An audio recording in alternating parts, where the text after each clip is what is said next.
Kykers, welkom by hierdie week se episode van Blitz Fokus. Of ek moet eintlik nog nie sê welkom nie, want ons nooi julle nog net uit om te kom kyk.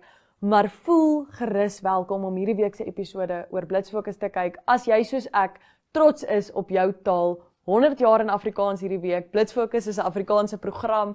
Ons is baie opgewonde om dit te vier saam met julle. Ons lees bietjie Andrei P. Brink en Ingrid Jonker se liefdesbriewe en gedigte wat hulle aan mekaar geskryf het. Ons gesels oor Jan Blom se liedjie Bereiten se brief, wat natuurlik ook twee legendes in die Afrikaanse kunswêreld is. En dan het ons vir Kirsten Lou Fourie, drummer van die band Amberscape, op slegs 18 jaar oud op die Blitz Fokus bank hierdie week.